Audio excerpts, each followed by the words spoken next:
Hello బోసు గారు బాగున్నారా? బాగున్నానండి. చెప్పండి, ఎలా ఉన్నారు మీరు?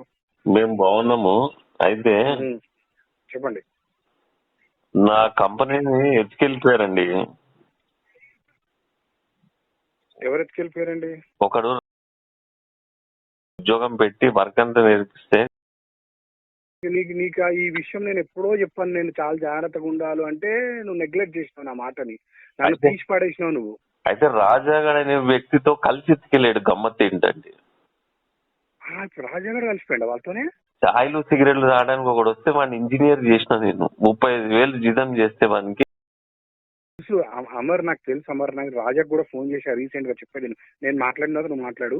నేను రాజాకు ఫోన్ చేస్తే అమర్ భాయ్కి బాగాలేదు, చాలా సిక్ అయిపోయాడు, ఎట్లనే ఉన్నాడంటే అమర్ ఎక్కడ ఉన్నాడో నన్ను ఇమ్మీడియట్ గా తీసుకెళ్ళి అమర్ దగ్గరికి, నేను మాట్లాడతా అమర్తో అంటే బోస్ భాయ్ నీకు డెఫినెట్ గా ఫోన్ చేస్తా అన్నాడు. మళ్ళీ ఇప్పుడు వరకు రాజా నాకు కాంటాక్ట్ లో రాలేదు. 1 month నుంచి ట్రేసింగ్ లో ఉన్నాను నేను రాజాకి. నేను లేడీస్ తో తిరుగుతున్నా అని చెప్పి గలీజ్ చేసి సంసారాన్ని పుల్లలు. అవును, నువ్వు ఎవరినో ఉంచుకున్నావు అన్నట్టు కూడా చెప్పిండు. ఎక్కడో ఏదో కాలనీ ఉంటున్నావు అన్నట్టు. అసలు ప్రోపగండా చేసి మొత్తము గలీజ్ చేసి, నేను సైట్ లో మిషన్ చేస్తుంటే కంపెనీ ఎత్తుకెళ్ళిన రాబోయి గలీజ్ గా. నేను మిషన్ దగ్గర చేస్తున్నా వర్క్.